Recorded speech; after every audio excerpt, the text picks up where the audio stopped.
everybody, it's Chainsaw Reacts. Guys, the newest episode of Arrow, Season 4, Episode 12, Unchained, just finished airing on TV. Now I'm here to review / just talk about the episode. So if you've not seen the newest episode of Arrow, Season 4, Episode 12, Unchained, click away now. I'm getting into spoilers. I will ruin the episode for you. Are you gone? Are you gone? Okay, let's jump into this episode. So, the first thing I want to talk about from this episode was actually the ending of the episode, which is Thea Queen in the hospital and Nyssa saying to Oliver Queen, I will give you the counter, this thing that Lotus or something like that will counter effect and basically a counter to Thea's lust from the pit, essentially, if you kill Malcolm Merlyn, which is there's a lot of stuff that happened in this episode. But what's really intriguing is that Thea fainted at the beginning of the episode, and throughout the entirety of this episode, we kept going back to her. She's having these kind of different effects from the pit because she hasn't killed anybody. So instead of the pit making her rage and angry, wanting to kill, now she's basically slowly dying from the pit and all this kind of stuff. And the sword that went through her from Ra's al Ghul in Season 3, that wound actually appeared in this episode because of the different effects from the Lazarus pit, because essentially it's killing her since she's not killing to basically please her bloodlust, essentially. So I like the fact that at this end of this episode, they set up a whole big thing for next week's episode. Hopefully it's next week's episode, that Oliver Queen has to make a decision. Do I kill Malcolm Merlyn in order to get Nyssa's counter thing that's going to help save Thea? Or do I go against Nyssa? I don't know. I love the fact that they kind of ended on that note, and then they kind of built this up to where Thea was in pain and having these effects, and she ends up being in the hospital at the end of the episode, and we're kind of left with, well, what's going to happen next? Now I'm really amped up for next week's episode. So I like that thing with the Thea backstory and all that kind of stuff leading up to the ending, which sets up hopefully next week's episode, or sets up a set of episodes. I don't know. Anyways, next thing I want to talk about is the Calculator, the villain of this week. Now, I tweeted this out when they basically said, well, the things he's wanting to build, he could destroy the internet, or he could override the city's system of the dam stuff and the electricity and all this other kind of stuff, basically killing everybody in the city. And I tweeted out saying, all these villains want the city to die. They all want Star City to die. Every villain does.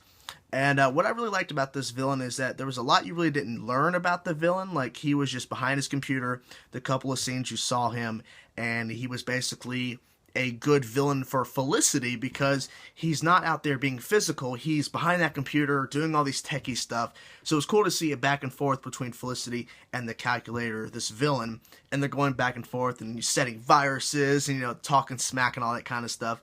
And then at the end of the episode, when Felicity's giving her a little bit of a speech, he's sitting next to Oliver Queen, and Oliver doesn't know. And then as he's going down the elevator, she turns around her wheelchair and sees the Calculator, and he doesn't say a word, and she's like, Dad? And we all knew this. If you were reading up on this, all this kind of stuff, that you knew that, I think they said that the Calculator is going to be her dad. They were also saying that he's going to be appearing in this season, so I wasn't really shocked at all, but it was kind of shocking to see. I'm surprised she didn't recognize him sitting next to Oliver Queen at the speech she was giving for Polymer Tech. I don't know.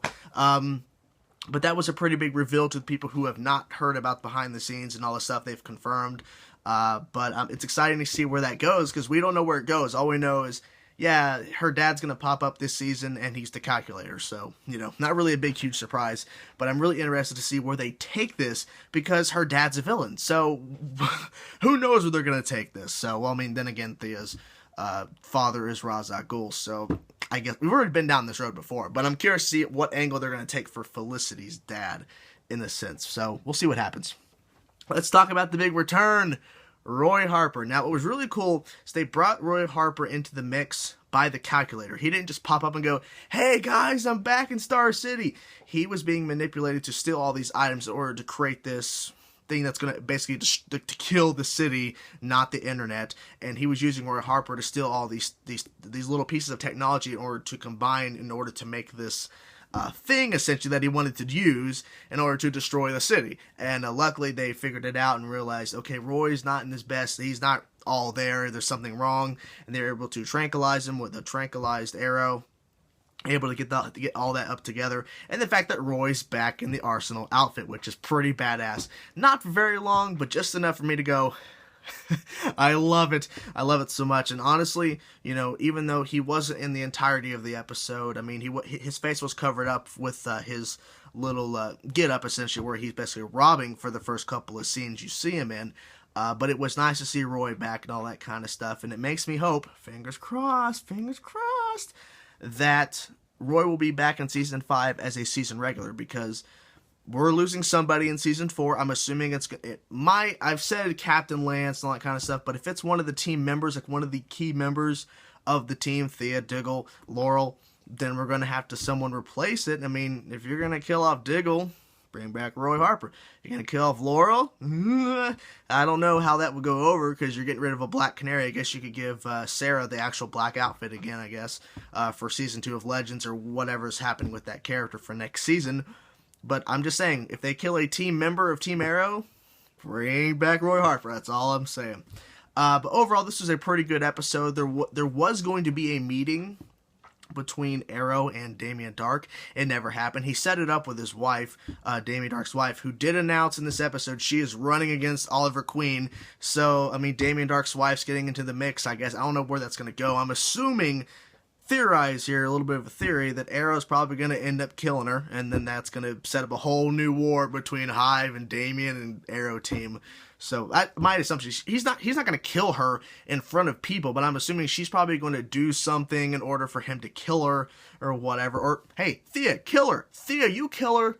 Control that bloodlust. You kill the wife of Damien Dark. There you go.